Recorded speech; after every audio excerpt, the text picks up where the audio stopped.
Dear learner, welcome to the Toxicology course. I am Dr. Jitendra, Assistant Professor in the Department of Forensic Medicine in Jawaharlal Nehru Medical College at Aligarh Muslim University. I want to share an interesting case with you without wasting much time. A 54-year-old male of high socio-economic background was brought to a good private hospital in a metro city with a complaint of abdominal pain along with diarrhea and vomiting for the past few days. The history of muscle pain, fatigue, headache, and numbness of it was also present for about a week. After a thorough physical examination, doctors of the hospital suspected the case to be of gastroenteritis and started management accordingly. But before they could arrive at any conclusion, the patient succumbed to death. The body was cremated as per the rituals, considering death due to natural cause. Further, about 2 to 3 weeks later, his wife and daughters were admitted to the same hospital with similar complaints. Additionally, they had history of alopecia since months. Unfortunately, the wife of the deceased also expired the same day evening of her admission. Now the doctors have become very skeptical and have asked for all the sorts of investigation. Even the blood sample of the deceased wife was also collected to know the exact diagnosis. All types of blood tests, biochemical tests, microbiological tests, and toxicological screening were asked. Surprisingly, on toxicological screening of the blood of both mother and daughter showed presence of thallium compound in relatively very high concentration. Now the diagnosis of thallium poisoning was made in all the three cases, and luckily the daughter was saved by appropriate measure as per the thallium poisoning management protocols, like administration of Prussian blue, a chelating agent. Further information to the police was given and they investigated the case and came to conclusion that their son-in-law was mixing thallium compound in the food item of the family members since a long time, with the intention to kill them and acquire their properties. This is one of the brainstorming cases in the toxicology that compels a clinician to also keep foul play in the mind even for those cases that present as a natural disease process. So exposure to toxicology is significant to become a better clinician. And also, at least in the higher center, analytical toxicological labs should be available in all the hospital for the toxicological screening. This is not at present. With this enthusiasm, we start our learning on the toxicology. This course will be of about 12 weeks in duration. We shall meet 5 days in a week for about 30 minutes. At the end of every week, there will be about 15 minutes multiple choice questions to test your understanding. So coming to the topic, we will learn specific definitions today. The course itself is on the toxicology. So the question is, what is toxicology? Toxicology, as the name suggests, is the science dealing with the source, properties, mechanism of action, toxicity, fatal dose, detection, estimation, interpretation, toxicokinetics, toxicodynamics, clinical features, diagnosis, treatment, and preventive measures about poisons. So, in one word, toxicology is the study about all the aspects of poison. So, now the question is, what is poison? Poison. Before coming to understand the poison, you must have seen this symbol. The symbol that you can see, you must have seen this symbol, that is a skull with the cross bones as a sign of dangers, is mentioned on the poisonous chemicals or somewhere in the electricals or the dangerous items. The origin of this symbol is very interesting. One of the earliest examples comes from the ancient Egypt, where carved or painted skulls were placed on the tombs of the deceased, presenting the finality of the death. So, this symbol was used to signify the death. In the Middle Ages, the Knights Templar, the religious military order of Catholic Christians, also made use of the skull and crossbone symbol. It is believed they interpreted the image to represent the Golgotha, the biblical site where the Jesus was crucified. The Knight Templar often adorned their tombs and crypts with the skulls, crossbones, and complete skeletons, embracing the memento mori, that is, remember, you must die. Alchemists used skulls and crossbones to represent certain alchemical processes and as a warning against the dangerous procedures. By the 17th century, the skull and crossbones had become strongly tied to the poison and danger, and by 20th century they had become firmly established as an international warning of danger. In modern time, this symbol is used in various hazard communication systems such as globally harmonized system of classification and labeling of the chemicals GHS system, the Department of Transportation DOT hazmat placard, and the Occupational Safety and Health Administration signs and placards. So when you see this symbol, this is the sign of danger. And if you cross the line, you will be like a skull and bones. That is, this will lead to your death.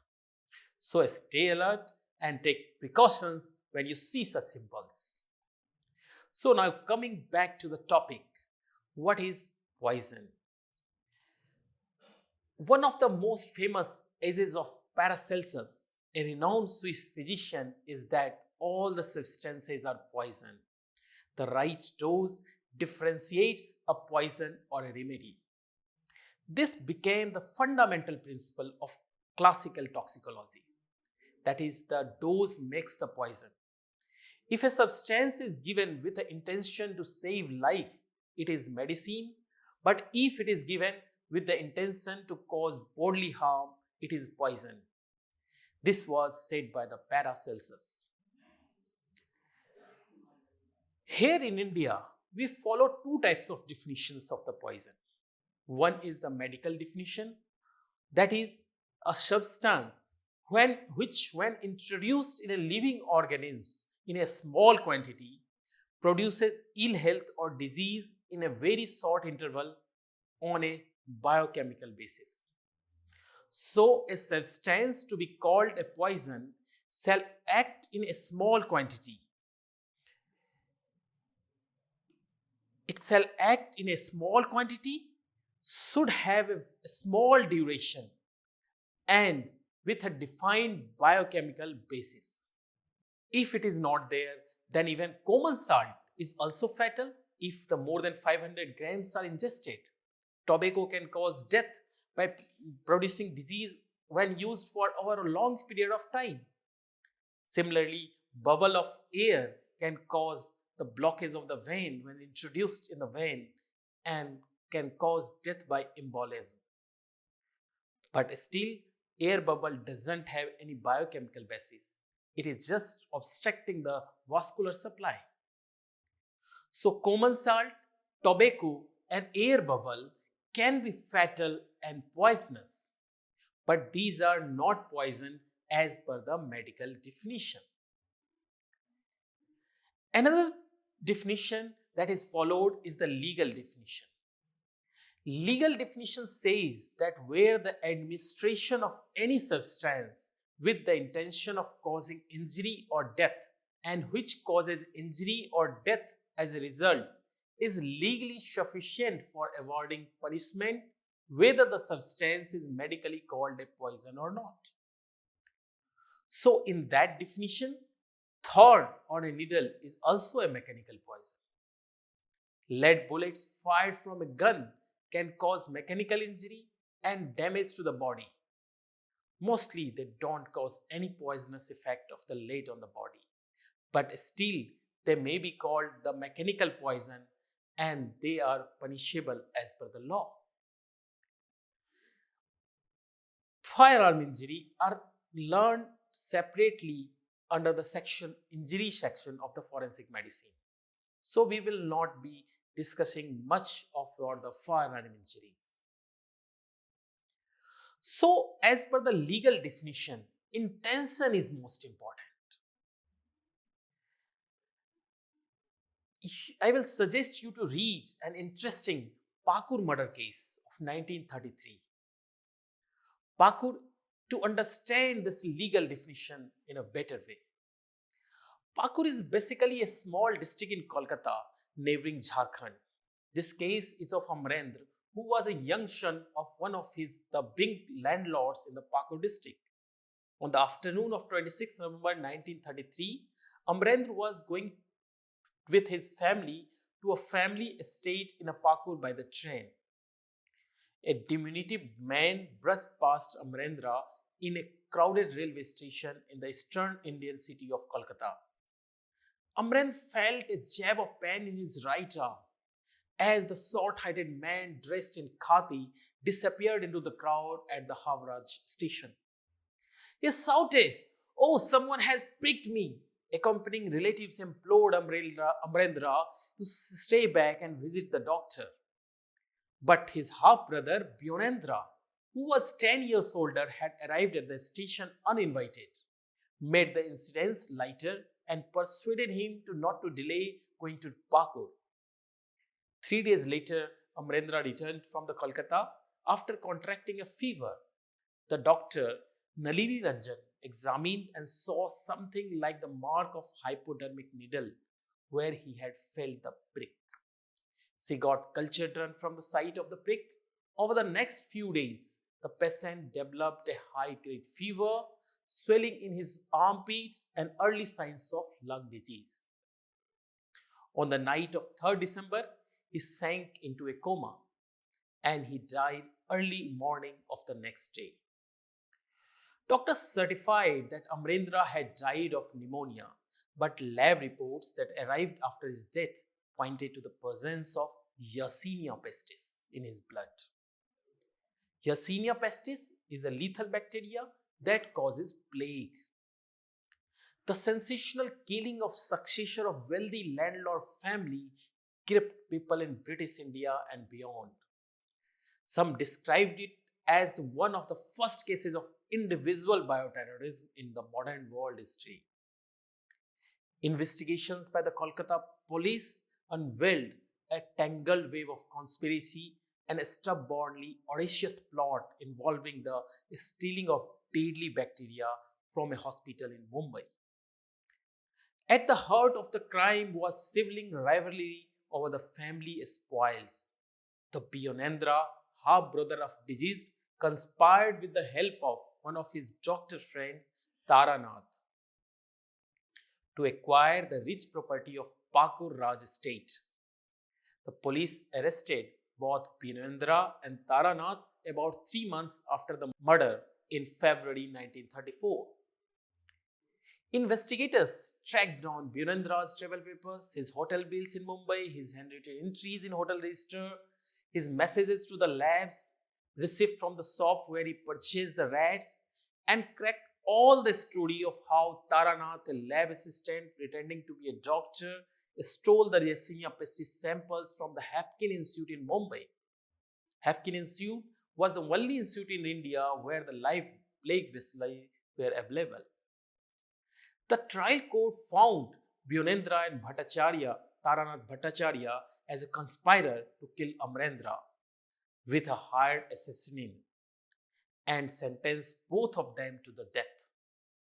On 25th February 1935, Times magazine published an article titled "Murder with Germs," describing whole incidents.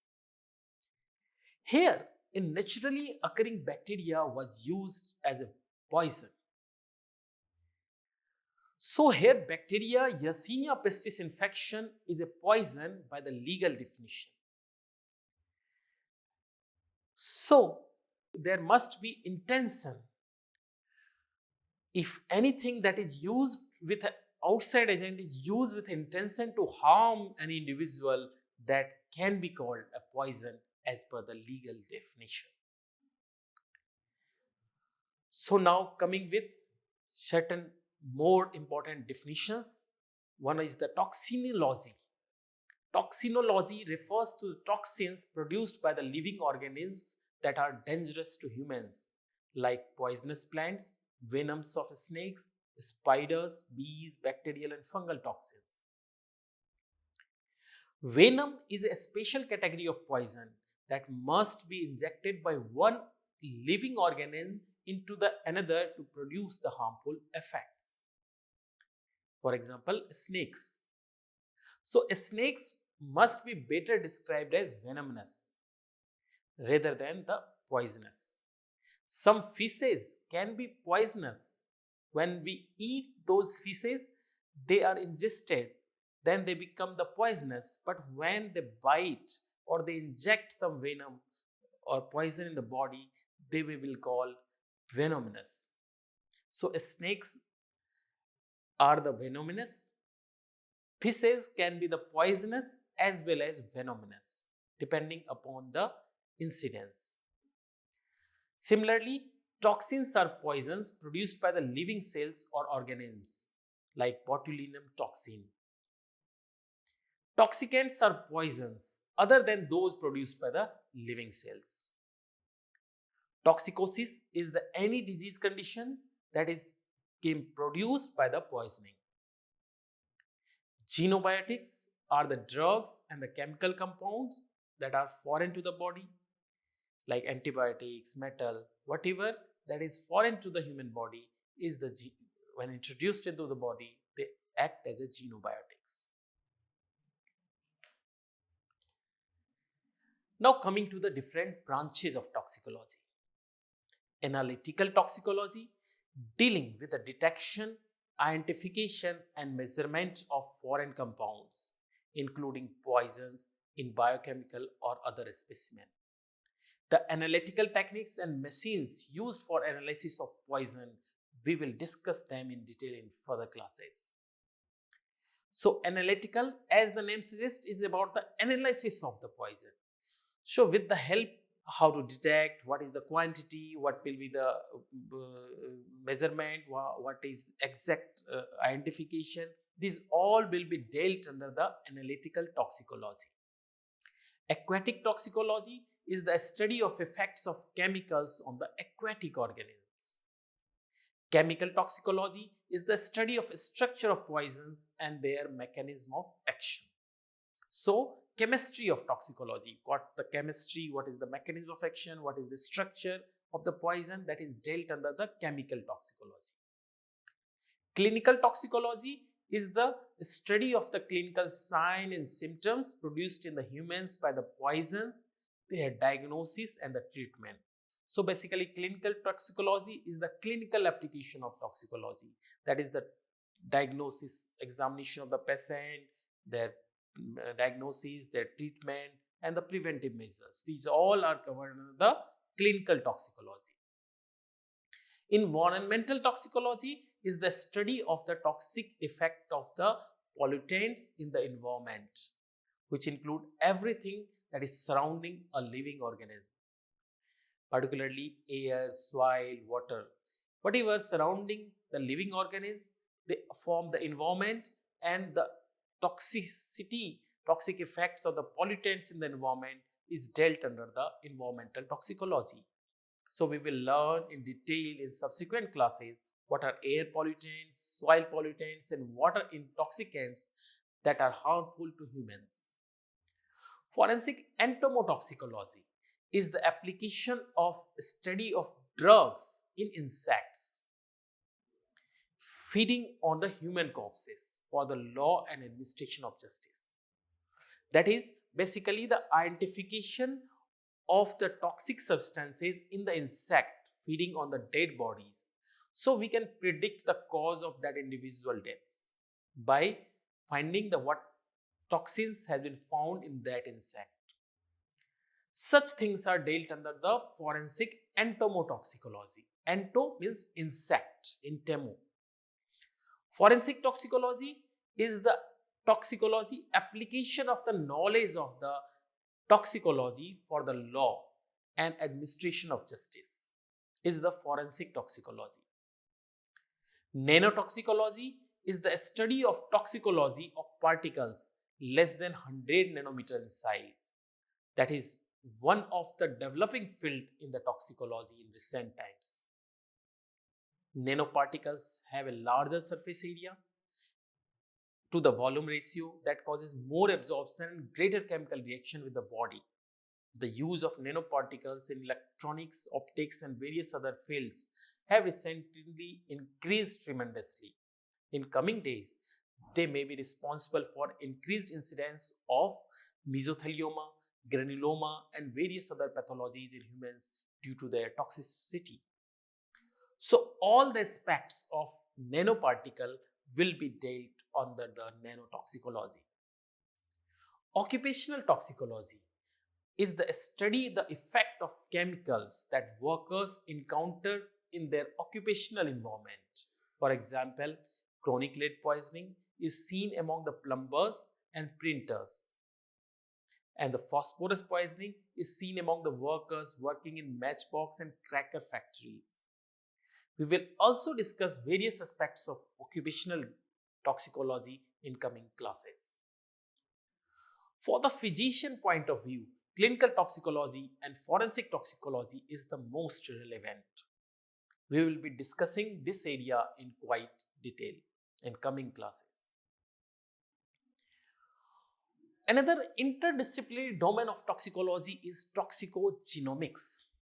As the name suggests, toxicology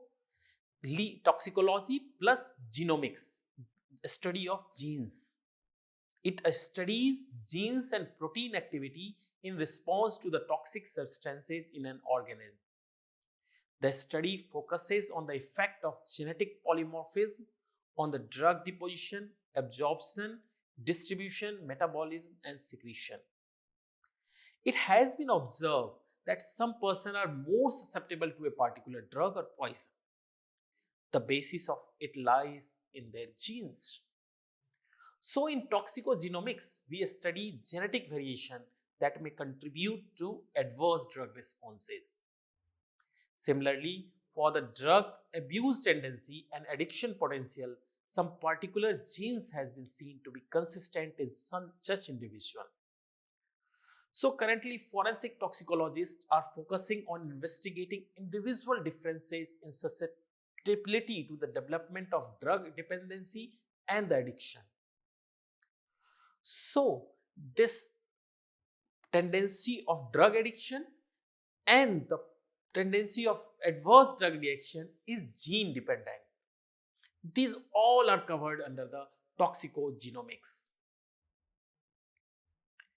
With this, we end today's class. Thank you so much.